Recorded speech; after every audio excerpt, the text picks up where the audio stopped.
Good afternoon, and welcome to our special COVID-19 update for the town of Plymouth. I'm Steve Triffletti, your Plymouth Town Moderator, and we'll host these updates beginning next week every Wednesday.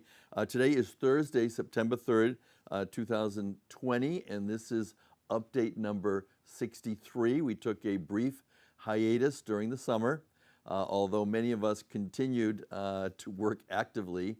Your Select Board Chair, Ken Tavares, and I been involved in both Select Board meetings and town meetings, and PAC TV has been very involved in supporting us in all of these endeavors. This forum is being brought to you live by PAC TV on Comcast channels 13 and 15 and Verizon channels 43 and 47. You can also watch this on PAC TV's streaming channel by going to pactv.org/live. For questions during today's forum, please email PlymouthInfo@pactv.org, and these forums can be replayed at pactv.org/Plymouth. Now, today's participants include, once again, Kenneth Tavares, the chair of the Plymouth Select Board, also Matthew Muratore, the Plymouth State Representative, and joining us on the panel today, Dr. Philip Triffletti. He is a primary care physician at Beth Israel Deaconess. Dr. Barry Potvin, he is the chair of the Plymouth Board of Health. And Dr. Christopher Campbell, he is the incoming Plymouth Public Schools Superintendent. Also, Michelle Bratti is the Director of Elder Affairs. Amy Naples is the Executive Director from the Plymouth Area Chamber of Commerce, and also Father John Culloty from St. Mary's in Plymouth. And as we've done in the past, I'm going to hopefully not forget how we do this. We're going to begin with the Select Board Chair, Kenneth Tavares. Welcome, Ken. Thank you, Steve. Hello, everyone. So much has happened since the last time we were together.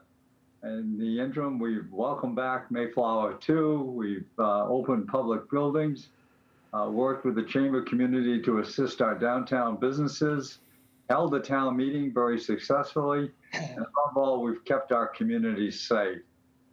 Unfortunately, we are not done. We still have a ways to go. We're all finding a new norm that isn't always easy to follow.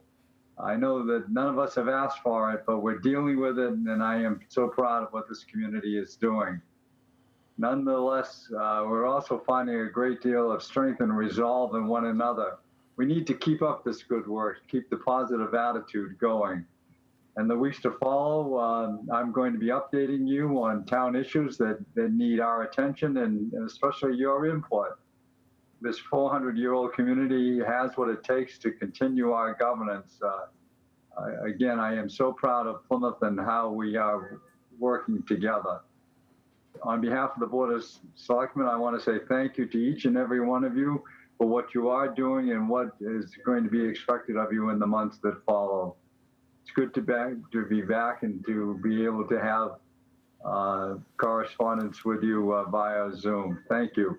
Thank you, and that is Plymouth Select Board Chair Kenneth Tavares. He'll be here for the question and answer, and again, we'll hear at the end from our roundtable as we wind up today's presentation.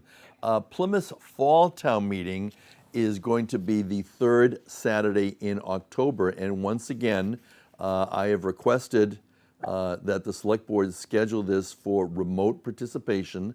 The Select Board has granted the request, and notices are going out currently to everyone who is participating in the town meeting. Plymouth residents can also participate and speak at Plymouth Town Meeting by contacting the town clerk in order to be confirmed as being a registered voter, and thereafter contact me if you wish to speak. Now, at this time, we welcome back Dr. Philip Triffletti. He is a primary care attending physician at Beth Israel Deaconess. And Dr. Phil, a lot has happened, as Ken has said, since over 2 months ago when you were last with us. What are the changes in your world as a primary care physician and also at our local hospital, Beth Israel Deaconess? Sure, Steve. Thanks again for having me again today. A lot has happened in the last 2 months, so we've got a lot of updates to go through.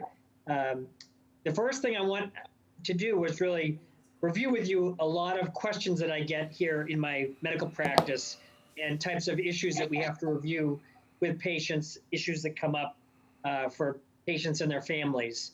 The first one is a lot of questions come up about the flu shot. We're now in that part of the year when we start to give influenza shots.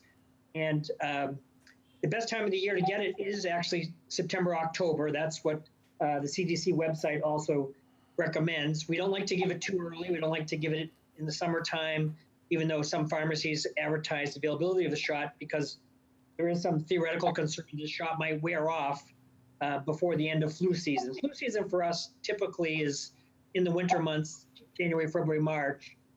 If you are delayed in getting your flu shot, it takes about 2 weeks to get your immunity from the flu shot. So you should try to get your flu shot, at least a couple weeks before December if you're late getting it. But this is a good time of the year to be getting your flu shot, and we definitely want to encourage that. Why is the flu shot so important this year? Well, there's a lot of concern that if we have a bad outbreak of influenza, people are not getting their shots to protect themselves, that we'll have more challenges with bed capacity with hospitals, since we also have to, continually be prepared to have bed capacity for the COVID-19 pandemic, which, obviously is going to still be with us, through the fall and the winter and the spring as we wait for the vaccine. We're also concerned that if people get both influenza and COVID-19, that may be a very deadly combination. So that's another reason that we really would like people to make sure they get their influenza shots. In a typical year, only about 50% of the population gets influenza shots. I'm hoping people will be more motivated this year to get it. We get about 40,000 deaths a year from influenza. So, hopefully some of the mitigation strategies that people use to prevent COVID-19 will also help, prevent the spread of influenza, wearing masks, hand sanitization, et cetera, social distancing. So we'll see, hopefully we'll have a quiet influenza season. In regards to, my opinion about whether or not people should be taking influenza in the school systems, I think, the Baker administration's ideas on this is, I think, excellent. There is a lot of research behind knowing that with school-aged children, they become a sort of reservoir for influenza and can really spread it throughout the community. So I'm very much in support of the notion of, requiring school-aged children, through college up to age 30. I think that's a great idea. In hospitals where I've been working, for many years, it's been almost probably 15 years or so since our hospital had a very strict requirement for all of our employees. If you do not get an influenza shot when flu season comes, they'll actually terminate you from your employment. And it doesn't matter if you're the CEO or physician or nurse or janitor. I mean, they will not allow you to work without a flu shot. So, we've taken that very seriously over the years, and we continue to do that. In regards to how things are going with the COVID-19 vaccine development, I think, you'll see in the media that, several vaccines are in development. We have 2 from the United States are in phase 3, and we have a third one from Beth Deaconess Medical Center, Dr. Baruch. And his phase 3 trial will start this September. Basically, they're testing the vaccine in about 30,000 people, each vaccine. They're testing it in high-risk populations. So think of places where there's a lot more community spread, like communities like Chelsea in Massachusetts. They'll also be testing it globally in places like Brazil, where they're having a lot of trouble. And that's to see and demonstrate how effective it is in preventing community spread in those areas that are high risk. So I don't know if we'll have it as soon as October. As you can see, there's been some news reports about that. I think it's more likely still that we'll have it in the spring, but it is possible the FDA could decide to make an emergency use authorization, and we just have to stay tuned to that, whether they'll actually allow its use before we've completed phase 3 trials. In terms of medications, there's no real changes. I think we have 2 medications that have been shown to improve the course of illness. Neither of the medications improve the outcomes in terms of preventing death, but those 2 medications are the remdesivir, which is an antiviral agent, and then of course dexamethasone, which is a steroid. While there was some reports last week about using plasma as an effective strategy. There's still really no good data on that. So I think we'll have to wait on that. Another question I get in my practice is about the safety of flying in the airlines. And interestingly enough, the CDC rates this as a medium-high risk. And the main risk they feel is really in the terminals where you might be waiting in lines. The airline cabins themselves have done a lot. They change the air every 3 minutes. 50% of the air exchange is from the outside and 50% is recirculated. So the trade association for the airlines actually feels that the risk of infection is very low, but there isn't really a lot published. And so, I would still be cautious and try to schedule airline flights really on a more essential as-needed basis. And then the issue of reopening schools, very complex. But, I think whether it's primary, secondary, or college, there's all kinds of challenges. I think we have to be concerned about the health and welfare of our teachers who are older and be more susceptible to serious outcomes if they get infected. I think the more testing that you can do, I have an acquaintance who's a student at Northeastern, and they're actually going to test those students every 2 weeks, very strict protocol. So I think the schools that are doing a lot of testing, a lot of the colleges in the Boston area are doing a lot of testing. And so I think hopefully we'll do better here in Massachusetts. Also, the fact that we have less community spread going on in Massachusetts, I think bodes well. And that's part of the reason Governor Baker has been pushing for full reopening, is because most of our communities are very low in terms of the community spread numbers. So we're in a good place in Massachusetts where I think we probably can do a lot more safe reopening of schools in person. And that's it for my early update. And I have some more comments to bring at the end if we have time. Thank you very much, Steve. Thank you, Dr. Philip Triffletti. He is an attending physician at Beth Israel Deaconess, also happens to be my brother. We didn't chat before this forum. However, Phil, I did yesterday get all my shots. A little uncomfortable, but it was fairly easy at a local pharmacy. So it was seamless, and people can begin to get their shots now. We're beginning with the health participants because this is an update regarding COVID-19. And today we welcome once again back Dr. Barry Potvin. He is Professor Emeritus at Yeshiva University Department of Biology. He does epidemiology. And since the last time he was with us, he's been elevated now to chair of the Plymouth Board of Health. So Barry, congratulations as your new position as chair, and welcome back to our update. Oh, thank you, Steve. It's a pleasure to be back here again and to see everyone. It's been a while. So I'll try to do this as quickly and as clearly as I can, because I know there's a lot of things to cover. Basically, for the COVID update, the state, the Commonwealth, is doing extremely well. There's about a 1% or so positive test rate going on.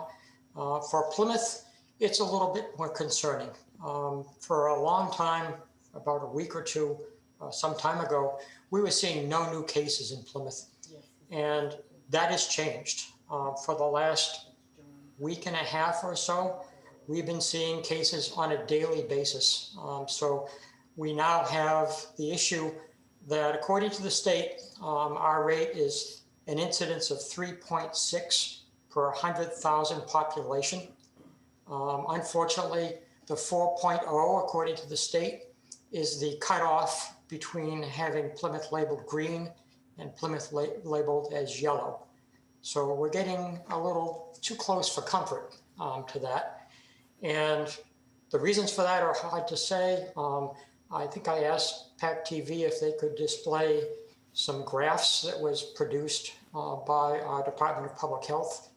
If they possibly can do that, that would help. But it shows some disturbing trends. And if they come up, I'll discuss them as they come up. If not, I can just tell you that there's been a lot more cases among younger people. Before, it seemed to be mostly concentrated in the older groups, especially those who were located at nursing homes or congregate care facilities. Now we're seeing cases in people as young as 19, certainly quite a few in the 20s, 30s, and 40s. I think I see the graphs coming up over here on the side. So if you look at those graphs, I don't know if everybody can see them or not. We can see them. Let's see. Yes. Okay, so if you scroll upwards so that they can see the first of those graphs, and that one right there that has the yellow bars on it, you'll notice the disturbing trend that for August, and we only put data on here for August, that there was kind of a constant increase, usually 1, 2, 3, as many as 4 new cases per day. And that trend has continued. It has not stopped. We have yet to see a day in the past 2.5 weeks when there were no new cases. If you look a little further down, you'll see another graph, and I believe, although it's hard for me to see that because it's a very tiny little thing, maybe I'll try a different view. Okay, so on that graph, you see a distribution, I think it's by age, and you notice that now there's quite a different distribution for age for positive cases than there used to be. Below that, you'll see another graph. Orange, I believe, is cases among women, and blue is among men. That's kind of surprising. You have to sort of look at that and say, well, what's going on here? Why are so many more women having positive tests than are men? You could speculate that it's because women are more involved in healthcare delivery. They're more involved probably in a lot of more risky sort of things that they're having to do, and they're in high risk groups. So these are just some of the things that have come up lately. And there's a lot of graphs. They'll be available when you want to look at them again on our recorded version of this. So the next thing to probably talk about is what's going to happen in the fall and winter. Obviously, a lot of people are concerned about a resurgence. More people are going to be inside, less people outside. We still have issues with an awful lot of people who are not taking seriously the wearing of masks. There has been during the summer a lot of gatherings of large numbers of people who are not necessarily all observing mask wearing or physical distancing. All of those things can lead to a lot more cases, and they certainly have, especially in other areas. A lot of you've probably heard of things going on with motorcycle rallies out in the Dakotas. You may have heard about the results of weddings up in Maine, where they screened everybody coming into the wedding celebration, but everybody tested negative. That was done, of course, by filling out forms and checking temperatures. Nonetheless, there was one person apparently at the wedding who was asymptomatic, or at least pre-symptomatic, who ended up spreading it to a lot of people who were attending the wedding. They in turn went home and spread it to other people. And they in turn went off and actually spread it in what they call tertiary spreading to yet more people as far away as about 200 miles away. And there's quite a large number of cases that resulted from that. So we have to be wary about this kind of community transmission. And we certainly have to watch out for what's going on with face mask wearing especially. In terms of the Board of Health and the Department of Public Health, we are getting complaints on a daily basis from a complaint hotline that the state runs, and also from our own complaint online system that's run by the Department of Public Health. This usually concerns businesses where people complain that there's not face mask wearing going on. And unfortunately, and I hope Amy will address this, it also involves workers in these businesses. And so we see this going on all the time. What happens is the Department of Public Health sends someone to check it out and investigate. They try to correct whatever was wrong. We have to report that back to the state. And then 48 hours later, it has to be rechecked to make sure that that problem has been corrected. If it's not been corrected, we have to take further action. We do have a new system that's going up in the downtown and waterfront areas.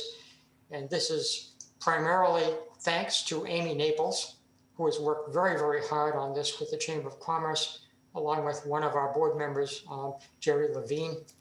And I'm not sure about the timing, but there's going to be a lot of new signs going up in the downtown and the waterfront area, sort of showing how important it is to wear face masks. And the select board did authorize us, if we absolutely have to assess $50 fines, both for people not wearing masks that are coming into the stores and restaurants, but also if we absolutely had to, they don't seem to get the verbal re-education thing. We could assess it also against workers within these businesses. So we don't want to do that, but we certainly would if we absolutely have to. In terms of medical exemptions, that still holds true, but you have to understand that that applies to government agencies.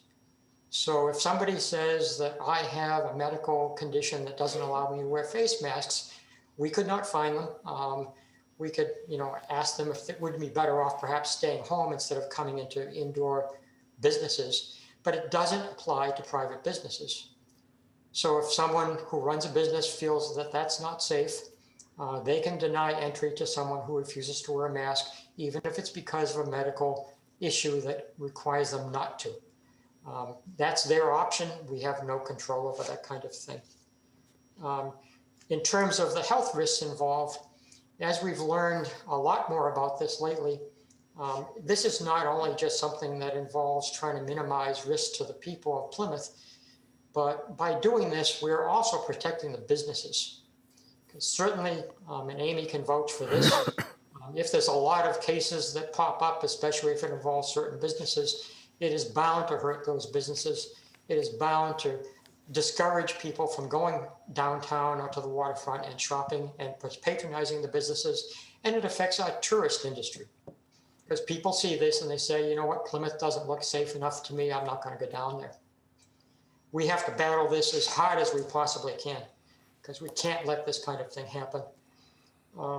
Just a couple of other things.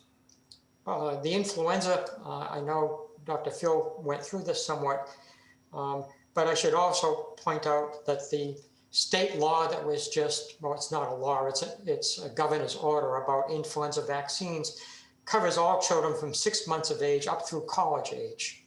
And they have until December 31st to receive influenza vaccinations, unless, of course, there's a medical or religious reason why they cannot do so. So this, of course, is a controversial sort of thing. There's always been people who resist getting influenza vaccines. The influenza vaccine, and Dr. Phil can vouch for this, is perfectly safe. It may cause a little soreness at the injection site. You might have a very slight fever or feeling of discomfort for a day or so, but it will protect you. If you can get it now, if you're young enough, that's fine. They do recommend that if you're elderly, that you don't get the flu vaccine until at least the middle of September through the early part of October. That gives you the maximum protection for the duration of the flu season. So that's important also. The Board of Health meeting, which will be this next Wednesday, is going to have a very important presentation that involves suicide risks.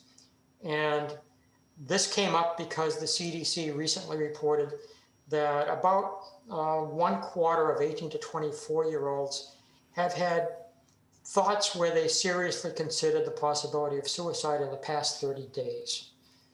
This scares the living daylights out of most of us. That's a very large percentage. It definitely has gotten worse during the pandemic. There's also been an issue with quite a lot of people who are 18 and up having issues with substance abuse and some mental health issues. And so we're going to have someone coming in to our meeting who's going to discuss this in some detail on next Wednesday. And I know it's also a concern for the schools and the school nurses. We all should be aware of the risks for this, the warning signs, and what you do to sort of try to prevent this. And there have been cases of this going on in Plymouth County, and unfortunately, there's also been one lately in the town of Plymouth.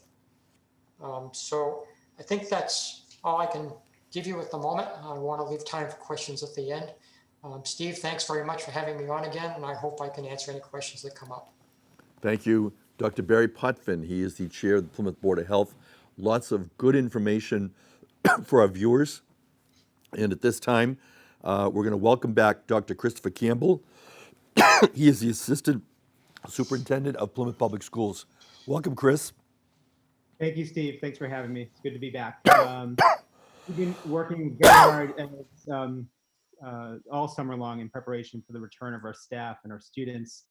We finalized our reentry plan, which was approved by our school committee and submitted to the Department of Education in August. And since then, and really before then, we've been working to purchase and distribute our personal protective equipment, design our buildings to ensure physical distancing. We've prepared our cleaning and sanitation protocols. Our transportation practices have had to be adjusted, and we're working on our models of teaching, among a variety of other things. We're also in constant contact with the Director of Public Health on a daily basis to get those daily confirmed cases and contact tracing to monitor if these individuals have any connections with our staff or students. And we will continue to do this on a daily basis. In fact, I have a call later this afternoon to discuss that further with Karen. Our staff returned on Monday, August 31st. We had our opening day. Typically, this is a day of celebration where we all get together in one location. So it was different this year, but we weren't able to gather together as we typically do, but we were able to open our schools with pre-recorded openings. We were able to stream things live through Facebook, and it really included a wonderful performance, and really to try to inspire folks and to find some joy in everything that we do. And we really had a great day that day. Since then, our teachers and our support staff have been in our buildings. They've returned for 10 days prior to the arrival of our students to best prepare for their arrival in 2 weeks. I'm really happy that we were afforded this time to work with our staff in preparation for our students' return. So our teachers have been participating in trainings all week, and they'll continue to do so through September 15th. Students will begin to return to school on Wednesday, September 16th. I've had an opportunity now to visit since Monday many of our schools, and very excited to see so many staff members eager to return and preparing for the arrival of the students on the 16th. And as I said, we'll continue to do that right up until the very last day.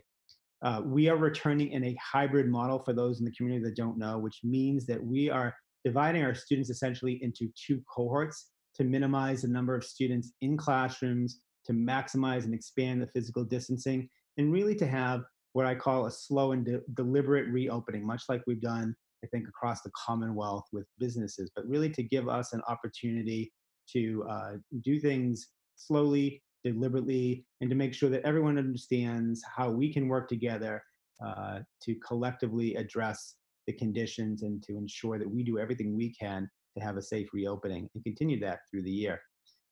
So in addition, though, to this hybrid model, which is really a remote Monday with a Tuesday, Thursday, or Wednesday, Friday schedule, we also are affording families the opportunity to elect in and participate in a remote program this fall. So one thing that we're responsible for is if families feel, for whatever reason, if they have a child who maybe perhaps has a compromised immune system, or they just don't feel comfortable with returning right away, we have created opportunities for those students to participate remotely. So for students not returning, we're providing, again, this remote learning option. Students in grades 7 through 12 will be offered through a partnership with the Department of Education, approved virtual courses.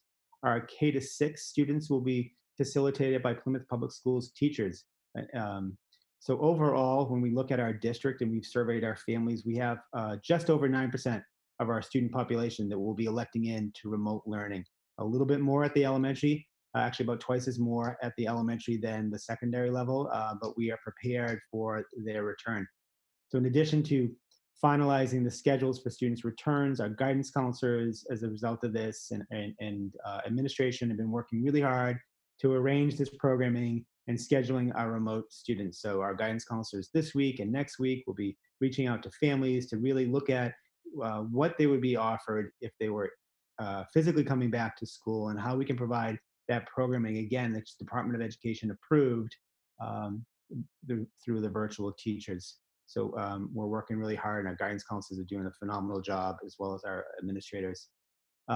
Related, as you all know, we've had our food service and the South Shore Community Action Council. I want to do a shout out to Lisa Adams, our volunteer extraordinaire, and her 100 volunteers this summer for their tremendous support for providing literally thousands of meals and bagged foods for hundreds of families since March.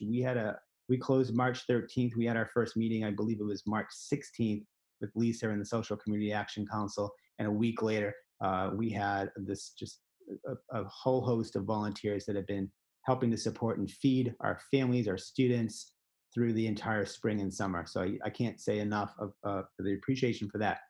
So the cafeteria at PCIS has been set up as a makeshift food pantry for many months now, and with school starting back, we will need this space, but we're going to continue to provide these meals to families in need. So we had a meeting about this, and we're redesigning this. So in the coming weeks, our food service department and volunteers will be making arrangements to move this operation from Friday delivery, to Monday drive up and pick up services at PCIS. So information will be going out to all the families that participated and to the community at large to let them know that this will continue. So more information will be coming out on that in the coming week.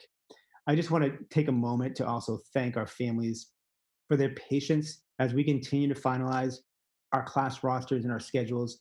This situation has evolved, as we all know, significantly over the last 2 months. And as a result, administratively, we've been working around the clock to prepare our schools and our programming so that we can provide the best conditions and the best educational opportunities as possible for our students. So I just thank our families for their patience. And I also want to publicly recognize our principals and other administrators that have just been putting in countless hours all summer long as the Department of Education is providing us updates and information, which we've had to respond to and adapt to all summer long. So I just want to, again, thank all of our administrators, our principals, particularly for the tremendous work they've done.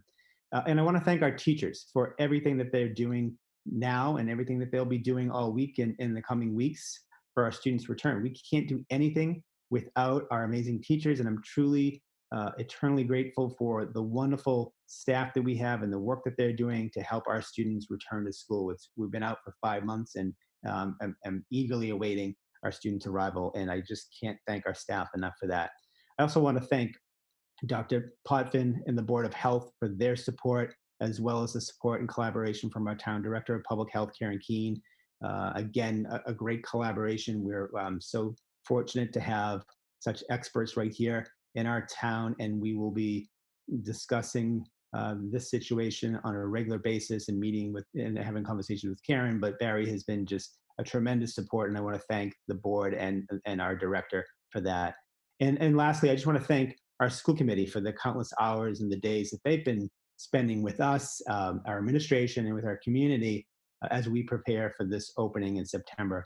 And while we can see the light in the horizon as the school year approaches, our work can never let up. So we'll be monitoring regularly and engaging all sectors of our community to continuously evaluate our practices, continuously evaluate the data that we have, not only to help inform our decisions, but also to improve our approaches. The first 2 weeks are very important to us as we set the tone for our return, but it's really the weeks thereafter that are even more critical to our continued success. So we can't let up, but I just want to say that this is a collective approach, and I can't thank this community, the individuals that I've mentioned have just been a tremendous support. I'm really eagerly awaiting our student arrival. And as I said, this is something that they're coming in a couple of weeks. Our students are coming in a couple of weeks, but we will continue to evaluate. We will continue to meet and collaborate and continue to make decisions that are in the best interest of our families, our staff, and our students. So again, thanks for having me, Steve. Thank you. That is Dr. Christopher Campbell. He is the Assistant Superintendent of Plymouth Public Schools. He'll be here for your questions. You can send them to plymouthinfo@pactv.org. And each week we will continue with an education segment. Next week we'll be bringing to you one of the principals from Plymouth Public Schools. But right now we've got Michelle Bratti. She's the Director of Elder Affairs for the town of Plymouth. Welcome back, Michelle. Thank you so much, Steve and PAC TV, for having me back as a guest, and a warm hello to every amazing person on this panel. Dr. Campbell, you and your team have done an amazing job with what you've had, and I'm proud to stand beside you and all of the people on this panel in community spirit and partnership. Well, in some ways, it feels like years since we last met. I'm happy to report that the Center for Active Living continues to thrive and expand using equal parts creativity and equal parts determination. Since we last met, Cal has focused on combating social isolation and finding ways to bring seniors safely together. We continue to outreach to seniors in our community through wellness outreach calls, safety checks, Meals on Wheels, birthday wishes, director information calls, and the like. We've expanded to our Zoom programming to include activities such as ballroom dancing and all kinds of virtual programming. Cal has purchased the Senior Learning Network, which brings remarkable people, programs, and historical events right into your world. If virtual programming is not your world, we can teach you how it can be. Outside of virtual programming, we've teamed up with the Duxbury, Pembroke, and Kingston COAs and PAC TV to bring you our regional TV programming, filled with creative and innovative shows that all 4 communities can view together on PAC TV. This programming runs Monday through Saturday and includes exercise, health and wellness, education, safety, and live entertainment segments. And this is just a warm-up. We've expanded to outdoor programming at Cal in the last 2 months with a thriving grab-and-go lunch meal program, courtesy of our beloved chefs Marcus and Stan, several outdoor exercise and well-being programs such as Tai Chi, mindful movement, core and more, big heart and hand, and several support groups. We're proud to announce that despite this pandemic, Cal was able to realize a year-long dream and finally bring lifelong learning, senior college, to our community through a partnership with Bridgewater State University. The plan was for these higher learning classes to be taught at our facility, and this will come to fruition when we can safely execute this. Until then, we're so happy to be able to offer seniors 50 plus the opportunity to participate in over 30 live Zoom courses for $55 with unlimited enrollment. Courses include Election 2020 with the renowned Dr. Michael Krasenik, Personality in the Self, The Art of Economics, the Olympics, Understanding Today's Media, and Egypt, Gift of the Nile, simply to name a few. Registration is now open. Please contact Cal or Bridgewater State University directly for further information. And just this past week, Cal has received permission to open our multi-purpose room for selective, low-impact indoor programming. This room is separated from our main area and boasts over 2,500 square feet with its own entrance and restrooms. The majority of the Cal facility will remain closed, but we are thrilled to enter phase 1 of this process. COVID distancing and sanitization standards will be strictly adhered to, as safety is our number 1 priority now and always. We plan on starting very slow, 1 class held per day, in order to ensure proper protocols are in place and comfortable for all. We will continue this in conjunction with outdoor programming as long as the weather remains conducive to do so. I want to personally, and on behalf of Cal, thank our town manager, the select board, and the Board of Health for their instrumental help in this process, in walking us and guiding us and supporting us through the process, putting seniors first in this community and knowing how important combating social isolation along with protecting their safety is. Thank you, thank you. All good. Thanks, Steve. Thanks for having me. Thank you, Michelle Bratti. She's the Director of Elder Affairs. She'll be joining us for our question and answer. Email your questions, plymouthinfo@pactv.org. We now go to Amy Naples for our business segment.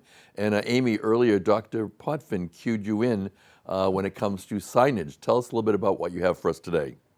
Yes, so great to be here. It's been a long hiatus, but certainly we have kept quite busy since our last show, and I have a number of things to report, including the signage. So of course, we've certainly been very busy engaging with our local businesses and assisting with their needs, addressing their concerns, offering advice, providing very important information regarding their business, and of course, advocating on their behalf. There's been a lot of work and assistance provided from brick and mortar businesses in the downtown and waterfront. And as you know, the Plymouth Recovery Task Force made a recommendation to the town to assist those businesses along Main and Court Street by implementing a one-way corridor, which was adopted and implemented in June. This program has been extremely successful with our local restaurants in the downtown district. Honestly, many of them have told me it's saved them from shutting their doors. So a very special thank you for the town for believing this pilot program and all the work that went into it. The one-way corridor is also extended until November 1st because of the great work of our town manager and select board and their constant support for our small businesses. Overall, the community is truly enjoying the vibe and the alfresco dining, and the restaurants have said for the first time they've been competitive with the waterfront restaurants, which is so great to hear. As a chamber, we are so determined to keep these businesses open and will assist them however possible. In addition, the task force conducted a survey on consumer spending and confidence, which the results were very, very helpful, especially to our small businesses. A question that we found to be extremely helpful in determining the continuation and advocating for the continuation of the one-way corridor was the fact that people are not comfortable eating inside, not going in and dining inside. 47% do not feel comfortable going inside, and 17% don't feel comfortable heading out in general. So this is very critical for our small businesses to continue their operations and to prepare for what's to come. So we know the colder months are coming. Many have invested in outdoor heaters, air quality systems, and proper technology and updates for takeout orders. And as I said, the colder months will be especially challenging, and we are working on recovery efforts for the late fall and winter seasons, including marketing initiatives, providing technology platforms like online ordering, souping up their social media, having patrons be able to order online through their social media platforms. In addition, a potential holiday stroll, restaurant week, and some other creative marketing pieces. Another priority that the Chamber has been a very strong advocate for, and as Barry had mentioned, was to the Board of Health for a mask mandate in the cultural district, which includes the downtown and waterfront. As a place for our community to communicate to, most people call it Chamber of Commerce, to let them know how they feel about various things. We were receiving many phone calls, including restaurants that were having challenges with people walking through the outdoor dining areas without masks, informing us that their patrons would not return because of that. Also, the amount of tourists that came and said they would not return back, or they were in town for about 20 minutes and decided to leave because they were not comfortable with the lack of people wearing masks. We knew something should be done and it had to be done. It's not only impacting the health of our community members, but it's the health of our local economy.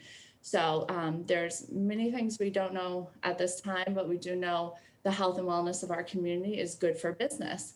So that's why I have been such a strong advocate of the mask mandate and people wearing masks. Research in other communities has shown an increase in business when a mandate is in place. There's a certain level of comfort with requiring masks to be worn, regardless of open air and socially distanced. And we truly need to encourage tourism and safety. Although the topic can be a little controversial, and it has been for myself with going out and advocating for this, it is a priority to keep businesses open. So I just want to commend our Board of Health Chairman, Barry Potvin, and our Vice Chairman, Jerry Levine, who I worked very closely with and was given the opportunity to voice my concerns and suggestions too. I think this is a positive statement that we are serious about the safety of our community, our visitors, and our businesses, and making steps to ensure the safety. So I'm very thankful for Barry, Jerry, and other members of the Board of Health for their commitment to their community. I know how hard they've been working during this time, and we are so appreciative of it. The Chamber is very serious about this, and we decided to provide masks for local businesses to be able to hand out. So all the signage will reflect that, stating if you don't have a mask, you can stop by a local business and get one. So as all of that, communication is certainly part of the important part of this. So we have been working hard to provide signage throughout the town regarding the mandate and guidelines. We're continuing to implement signage, as this is such an important part of informing the public of the guidelines to our visitors and letting people know of our expectation to keep our hometown safe. Tuesday, we'll be installing 45 signs around town that will be very visible regarding the mask mandate. So you'll be seeing those. And then continuing with our mask theme, we are launching a mask campaign via social media and our local news outlets, informing people why it's important to be wearing a mask. Just a catchy quote. This campaign will be highlighting members of our task force, and I hope to include my fellow panelists here today on PAC TV, as well as our state and local legislative delegation, and of course our select board. So the chamber has a lot of great activities planned for fall and winter, marketing, Zoom, face-to-face, but so much to report, not enough time to do so. So you can certainly visit plymouthchamber.com for all of the updates. We have a lot of work ahead of us. We need your support, but I do want to say special thank you to all the panelists for their hard work. Each and every one of them has faced so many challenges navigating through the pandemic and this difficult time, and I know they work day in and day out. So it's truly an honor to be working alongside them. I'm also very proud to be leading our business community during this challenging time, and know it's actually an incredible opportunity to grow, find ways to meet the needs of our local businesses and the changes and challenges of our community. So always a pleasure to be here, Steve. Thank you. Thank you, and that's Amy Naples. She's the Executive Director, Plymouth Area Chamber of Commerce, zooming in live from the new chamber offices located in the Plymouth Industrial Park. We're now going to go over to North Plymouth to St. Mary's Church and welcome back Father John Culloty. Father John, we heard earlier from some of our panelists about vaccines, and some people may not take them for religious reasons. We also heard about an increase in suicidal ideation. So we're certainly glad to have you back with us as a leader of our faith community. Good afternoon. And John, if you can unmute yourself. Am I okay now? Yes, you are. Welcome. Great. I must tell you, you have a saint working in your office, because I was having a little trouble with the passwords, and she very patiently guided me through it all. So please tell her I'm very grateful for her patience with me, and give her a big raise if you can. Having said that, one thing that strikes me as I have listened to the different people is, sometimes when life gives you lemons, you have to make lemonade. And it's really impressive to me, the number of people that are working in concert with one another to deal with this crisis. The churches obviously have been impacted, houses of worship have been impacted, but many of them have been providing some of those essential services in conjunction with the school department, thinking about the meals that they're providing to people. At St. Mary's, we used to have a Saturday afternoon program where people could come actually and sit down, have a hot meal. We have to change that a bit in the sense that people can pick up at the meal and take it back with them. We also try to send some meals out to different agencies that are also providing assistance and help. So behind the scenes, so many people have, I think, risen to the occasion, and I think have really tried to alleviate some of the stresses that people are facing. I was very impressed also with Dr. Potvin mentioning about, I think, many of the stresses that people face, and sometimes people do turn to their churches to receive counseling. So I think it'd be very important for me to get the word out to the other houses of worship in the community, to be aware of people who are struggling with the stresses that this pandemic has inflicted on families and on individuals. The churches obviously have had to operate a little bit differently. For example, at St. Mary's, we seat 700 people, but we actually can only seat now 85, which is a bit of a challenge. People have to sign up to attend church services, which is a unique experience for many, many people. But it has ensured that we have good physical distancing. And I think people have been very, very cooperative in terms of having the masks and putting up with the social distancing that's involved. Obviously, big celebrations like weddings and funerals are challenging. It's very sad when people can't gather together, for example, for a funeral, but again, through the miracle of technology, live streaming and different aspects of that, we are able to reached out to many, many people that we would not have been able to do before. It's interesting, I think, that some of the older parishioners that we have, besides coming together to worship, they also form a real community. And I think in many ways, people that are widows, widowers, that don't have a lot of family connections, the church is their family.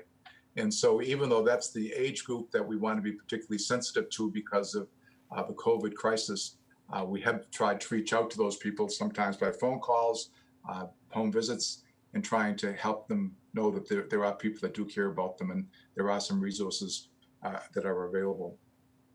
We will, I think most of the churches this fall will go into virtual religious education classes for the youth of the parishes, in the churches and the houses of worship. I think parents have enough stress trying to deal with regular school and so many other things that they have to deal with. So we're trying to make that process as easy as we can for as many people as we can. I think I've not heard a lot, Steve, in reference to your question about religious exemptions. We don't deal with them so much in our denomination. I think there may be some others that might. I think we try to be very clear to people that science is very, very important. Science and religion are not in conflict with one another. And I think certainly if we can encourage people to put that concern aside, I think that's a benefit that we can maybe extend to the community to try to be helpful in that regard. So as I say, we're kind of up and running. People do kind of kid about saying that, they used to have to get a reservation to the East Bay Grill. Now they have to get a reservation for church. So it's a little bit of experience that's different, but I think people have really tried their best to be cooperative and rise to the occasion. So I'm grateful for that cooperation among our own individuals, but also the way the community itself has reached out hand in hand to be assistance to other people. So I think under the circumstances, we're doing reasonably well. We're all kind of anxious to get back to the new normal, whatever that might be, but we're trying to be patient ourselves and encourage other people to be patient and cooperative as this pandemic spins out. So thank you for the opportunity to say a few words. And again, thanks to all the individuals in the community that are trying to make Plymouth a safe and healthy place. Thank you, Father John Culloty. He is with the St. Mary's Collaborative here in Plymouth. He'll stay with us as a panelist. We're now going to go to our State of the State report with Plymouth Representative Matthew Muratore. Matt, welcome. Hey, thanks, Steve, for having me. And I really like your tie. Is that tie going to the museum as well? I have my limits, Matt. That right tie today? I have my limits. Well, congratulations on that, by the way. So it's good to see everyone. And, at the height of this whole pandemic was really April 23rd. So I really went back to kind of see where we were and where we're at. At that point on April 23rd, our infection rate was 24%, and we are now down, as Dr. Triffletti indicated, down to 1%, doing very well in the state. The number of people that have been tested, individuals tested to date, is 1,770,000. At that point, there was only 180,000 plus that were tested. The hospitalization rate was through the roof. We had almost 4,000 people in the hospital at that point, and now we're down to 300. Unfortunately, we're still seeing the deaths, not at alarming rates, but we're still seeing those deaths. Yesterday, there were 22 more deaths. Back on April 23rd, there were 221. When you look at the county numbers back then and compared to now, the county is currently at 9,135 confirmed cases compared to 3,253 at that point. And as of yesterday, only had 17 new cases, but on April 23rd had 221 new cases. So, and Dr. Potvin, talked about Plymouth, and this is the reason that I know he texted you, Steve, about maybe doing another show soon, because I've been following the numbers with Dr. Potvin on a daily basis through Karen Keene, and it's getting alarming a little bit in Plymouth for what's happening in the last month. So I think it's good to remind people where we were at. Where we are now is good, but we really can't rest on where we're at. We can't get comfortable with where we're at. The mandate is still there to wear masks. That's one of the ways to do it: social distancing, washing the hands, etc. I know Dr. Triffletti talked about, the vaccine. I'm just coming from the State House now, and I was just told that the Moderna labs out of Cambridge has 33,000 folks in a trial right now. They expect the results back sometime in October, November, and to even start the process won't be till early December. At that point, the process will be, you won't have many vaccines at that point, but there's going to be an order of who are going to get vaccines. So Dr. Triffletti is right. The majority will not be, if everything goes well with the trials, until the springtime. So we're in this for a little bit. So as we're out in public, we need to continue to follow the guidelines, follow the data, follow the science, and continue to do what we need to do to, save lives. Wearing a mask is not just saving you, it's saving others as well. I just want to briefly touch upon the long-term care facilities. The number of confirmed cases to date, it's almost 25,000 cases confirmed in nursing facilities, with almost 6,000 deaths. So 64% of all the deaths we've had have come from the long-term care facilities, which are nursing homes, assisted living, and rest homes. The hospitals, as I indicated, to date, there are only 302 people in the hospital. In Plymouth and BID Plymouth, as of yesterday, there were 9 cases in the hospital, but nobody in the ICU. So again, we're looking good. We need to continue to be vigilant in what we're all doing, and remember to wear the mask when you're out in public. Thanks, Steve. Thank you. That's Plymouth State Representative Matthew Muratore. At this time, we're going to go to our question and answer. And the first question that we have today is from a viewer who writes, it's to Dr. Christopher Campbell. If you do remote learning, can you switch to the hybrid at any time or vice versa? Dr. Campbell.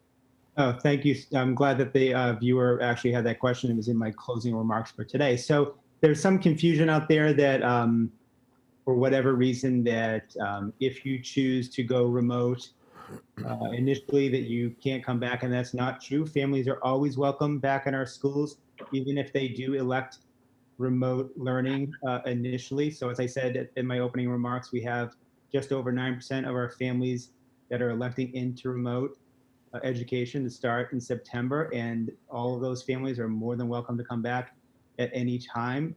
We just ask you to contact our administration and at the building level and guidance counselors, and we will get you back in. You're always welcome in the Plymouth Public Schools. Thank you. And we're going to now go around to our panel. We'll stay with Dr. Christopher Campbell for your closing remarks. Thank you, Steve. So, as this community, as we all know, in our entire nation has been faced with some great challenges and uncertainty, and we have very challenging times ahead still, and we have to continue to work together, as everyone said, to do what we need to do, to wear our masks, to promote physical distancing, and find creative solutions. I've always said that communities can be the saving grace in a nation afflicted with hardship, and that's what we're dealing with. I believe strongly that locally is where leaders in all sectors, all of our sectors, can make the most difference, and it's where we need to concentrate our best thinking and our best efforts, and I feel really confident in this community. The collective goodwill of this community has been inspiring through this pandemic. I can't stress that enough, how appreciative I am as the incoming superintendent and as a resident. I've been a resident for 21 years here. I'm just so appreciative of the amazing people in this community. And for our families, I just want to say, if you have any questions, there's many things you can do. First, you can always go to our website. Our main webpage has details about our reentry plan, includes information about our educational planning, as well as our health, safety, and cleaning protocols.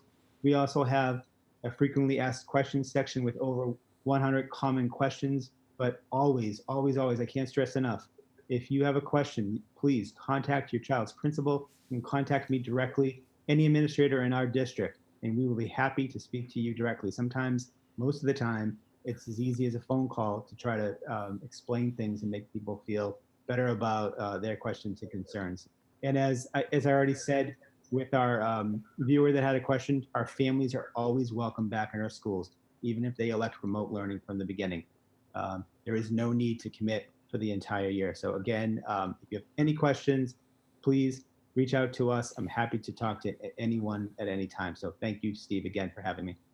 Thank you. It's Dr. Christopher Campbell. He is the incoming superintendent for the Plymouth Public Schools. This time we're going to go to Dr. Philip Triffletti. Dr. Phil, you've heard all our panelists. What would you like us to remember today?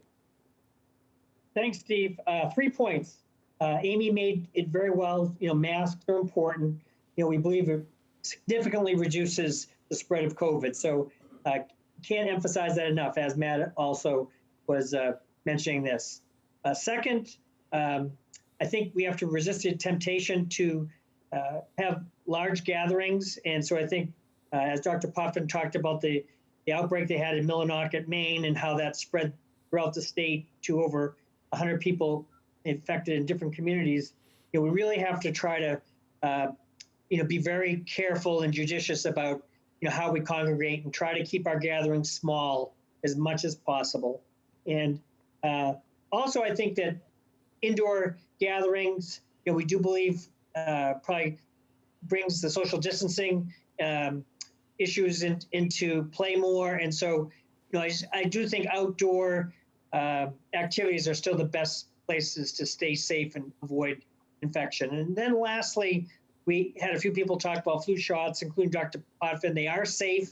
So I'd encourage you all to go out and get your flu shots very soon. Thanks, Steve. Thank you. Dr. Philip Triffletti is an attending primary care physician at Beth Israel Deaconess. At this time, we're going to go back to Dr. Barry Potvin. He is the current chair of the Plymouth Board of Health. Barry, what would be a good takeaway today for our panelists? Well, I can't add much to what others have said, but obviously the fall and winter season is going to present a lot of challenges to all of us. You just have to remember to do all that you can to protect yourself, as well as all the residents and visitors to our town, as well as also all of our businesses. That's very, very critical. Everybody on the panel and a lot of other people are all working together as hard as we can, but we'll only succeed to the extent that we have a lot of community support and cooperation. So I hope everybody will work together for as long as necessary. And for those of you who were on these shows before, you know what this means. Thank you, Steve. Thank you, Dr. Barry Potvin. At this time, we're going to continue going back to the Director of Elder Affairs, Michelle Bratty. Michelle, your final thoughts. Sure. Thank you so much. Well, I'm going to end my final thoughts on something positive and uplifting.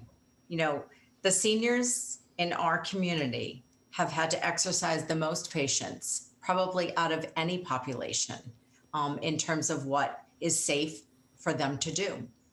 The Center for Active Living, in partnership with Beth Israel Deaconess Hospital, the Plymouth Philharmonic, and of course, the Plymouth Chamber of Commerce, will be hosting Senior Appreciation Day in Plymouth on September 15th as a way to celebrate and recognize elders in our community, particularly during this pandemic. The celebration will be held on September 15th and will encompass a number of events, including most notably, the Philharmonic's Brass Quintet will present Project Senior Serenade.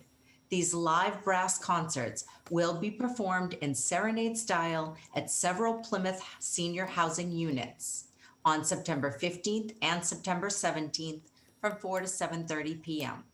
Seniors, the most isolated population during this pandemic, will be able to enjoy the music from the safety and comfort of their own apartments. The musicians will play outside of their buildings and will be moving their location every 15 minutes to ensure that each and every senior in those complexes can not only hear the music, but will be able to see them play as well.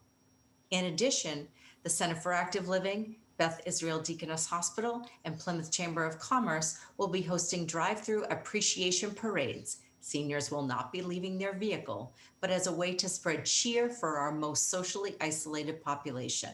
At each stop on the route, seniors will receive gifts, tokens of appreciation, along with a raffle ticket for a chance to win donated prizes from our local businesses.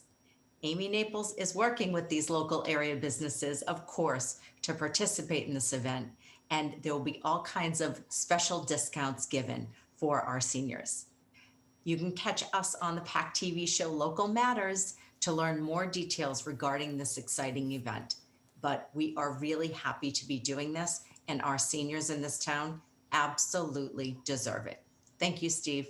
Thank you, Michelle Bratti. She is the Director of Elder Affairs for the Town of Plymouth Center for Active Living. And again, she cued us to Amy, who's been working with local businesses. Amy, what would you like us to remember today with respect to our business segment? Well, to kind of summarize everything, certainly the chamber is here for all businesses. One thing I wanted to mention today was the Plymouth One Fund, which I'm sure you're all aware of. It was a fund created to support our local businesses in the form of unrestricted grants from $500 to $5,000. So our committee meets regularly and disperses those funds, and we have actually dispersed about $70,000 to local small businesses here in Plymouth. So that has been great. We do know times are going to be challenging in the winter months. So we will always be coming up with some fundraisers and opportunities so that businesses can get over those hurdles and we can help them with those funds. In addition, I did want to mention that the Community Development Office also has an emergency grant of $10,000. And they have awarded about $120,000 and still have funds available. I encourage businesses to apply for that. I'm happy to help with the application process, whatever it may be. So take advantage of those funds that are available. You can go to the town website, the emergency grant as well. And again, I'm happy to help any way I can and walk through the application process. And as always, to our viewers, thank you for supporting our local businesses. Again, they're our friends, our neighbors, our family. They need our support to survive this brutal time. And of course, mask up. Thank you. Thank you, Amy Naples, Executive Director, Plymouth Area Chamber of Commerce. We're going to go back to Father John Culloty from St. Mary's Church here in Plymouth. Father John, that saint to which you referred is Erin Guerra, and we're very fortunate to have her working with us. So thank you for that. And what thoughts would you like to leave us with today? If you could unmute again, we can hear you. All right, there we go. There you go. Again, Yes. just to be patient during this difficult time and to take advantage of the resources that are available. Certainly, there are a lot out there for people to take advantage of. You know, I've been known on these little gatherings to kind of end on a silly note because most of the topics have been very, very serious. So there is a story about this man, Mr. Murphy, who passed away after living a very, very long life. And Mr. Murphy, unfortunately, he was very frugal. You might say he was very cheap. So when he died, his wife went to make arrangements at the funeral home. And the funeral director said, well, we'll have to get a hearse. And she said, well, we don't need to bother with that. I have a van. We can just put the casket in the back of my van. And the funeral director says, what about flowers? And she said, well, they're expensive. So I pick up some dandelions out of my backyard. That'll do for the flowers. Funeral director said, do you have a nice suit for his wake? And she said, well, he hasn't bought a suit in years and years and years. But the funeral director said, we can sell you a pink jacket if you'd like to dress him in that for the wake. That'll be about $50. And she said, oh, no, I wouldn't waste money on that. So finally, the funeral director says, well, you know, he must have had family members, friends. We need to put a notice in the newspaper. She said, well, how much does that cost? And the funeral director said, well, it's $5 a word. And she said, well, in that case, just put in Murphy died. And the funeral director says, I'm sorry to say this, but there's a 5-word minimum. You have to have at least 5 words. So she said, well, let me think. So put on the paper, Murphy died, Toyota for sale. That's all I have.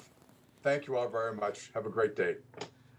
And that was Father John Culloty. Again, you don't disappoint. I won't be invited back, probably, but that's okay. And at this time, we're going to circle back to our State Representative Matthew Muratore. Matt, go ahead after that. I was waiting for Father John with that sense of humor. I was wondering if he was going to do that. That's great. You know, we've been doing this, Steve, for almost 6 months now, and you know, a lot of time has passed. And first of all, I want to publicly congratulate Chris Campbell on becoming the next superintendent. As a parent, it means a lot to have you coming in and filling Gary's shoes, because Gary did great things in this community, and you're following the footsteps. And as other folks have mentioned too, we do have a great community. It's a wonderful community. It's being led, by a board of selectmen, and they can't be thanked enough for what they have done for the community, not just to keep it safe, but also to keep the economy going, as Amy indicated, and Amy has, and the chamber staff have done a terrific job of keeping this economy going here in Plymouth. Unlike other communities, working together to do that. We owe a great deal of gratitude to Chairman Tavares and the select board, as well as the town manager. And the Board of Health and Karen Keene, you can't say enough for what they're doing on a daily basis for us. Keeping us informed, we know what's happening. They're making the right moves to clarify what needs to happen with masks or whatever else needs to happen. So we are so fortunate, and can't say enough about Michelle and what you've done and your staff with the seniors to keep them engaged in a time like this. We talk about mental health issues, but particularly with seniors. To do that, you've done a tremendous job, and I still look forward to getting your calls on a daily basis. So thank you so much for that. And I also want to thank Dr. Triffletti. He's always very enlightening in hearing what's going on and out there. And there is light at the end of the tunnel. I think that there's truth to that, and we will be seeing that soon. I do want to indicate that the governor was on today at noontime, and there were a couple of websites that he actually that he announced. One is mass.gov /stop COVID-19. And Dr. Potvin, this is for our community, all the communities. We don't want to be on this website. This is when the communities get in the red area, maybe in the yellow area. So we don't want to be on that, but there's some good information on that website that just came out today. And also there's one for the schools. I think, Dr. Campbell, you're probably aware of this by now, but that was just announced today at noontime that there's a mass.gov /back to school. And it gives parents and teachers all sorts of good information. And again, the Plymouth schools have done a terrific job in their openness and their communication, not just to the community, but also to the teachers, and getting people comfortable with the fact that we do need to get our kids back into school and back into learning and back into socialization. It's very important. Again, we've always talked about it's the science, it's the data. And the science and data tells us that our children need to be getting back. So I applaud the school committee and Dr. Campbell, Dr. Mayestas, and your team for what you're doing. So let's just continue working together, just by following the guidelines. And as Father John said, let's continue to have patience. We will get through this. Thanks, Steve. Thank you, Plymouth Representative Matthew Muratore, and to all of our panelists, Dr. Philip Triffletti, Dr. Barry Potvin, Dr. Christopher Campbell, Michelle Bratti, Amy Naples, and Father John Culloty. And we're going to end where we left off in the beginning. Select Board Chair Kenneth Tavares, you laid it out right in the beginning when you said a lot has happened since we were last with you 2 months ago. It certainly has, Steve, but I think that today coming back together points out how much progress this community has made. The Board of Selectmen is very much active and involved, but in the background. And I am so proud of listening to what people have said today. I know we're heading in the right direction, and for a community that in the winter of 2021 had less than 102 people, I think that we show we have the same strength and vigor, to carry ourselves through. I looked back at some of the notes that I keep on a daily basis in regards to the town. And I noticed that every time we had, one of these meetings, that I talked about masks, social distancing, and washing hands. That hasn't changed. We had an unfortunate incident a few days ago where a person of age that should have known better really had a horrible confrontation with an employee at a local restaurant. Completely unnecessary. I think our prime purpose is to make sure that we're making our communities safe, that, as Amy said, wear the mask so that people will come back, and to Plymouth and want to stay here and dine with us and look at our various historical features that we have. We've made a tremendous amount of progress.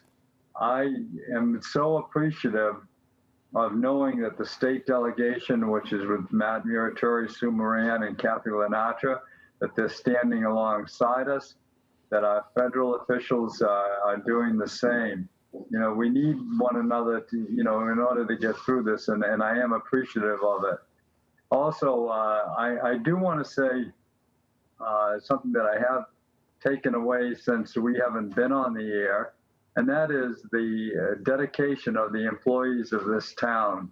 There have been numerous employees that have made sure our grass is cut, our votes are counted, our beaches are open, police, fire, DPW have done extraordinary work under tough conditions. But you know, I'm walking away today feeling confident, feeling good that you know, coming together like this, we will defeat this virus. So thank you all.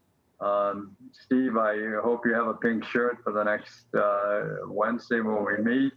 If not, I can lend you one. So thank you. Thanks. That's Chair Kenneth Tavares from the Plymouth Select Board. Again, thank you to all our panelists. Please join us next Wednesday, September 9 at noon for our next update. And for each and every Wednesday thereafter, I'm Steve Triffletti, Plymouth Town Moderator, and thank you for joining us. Good day.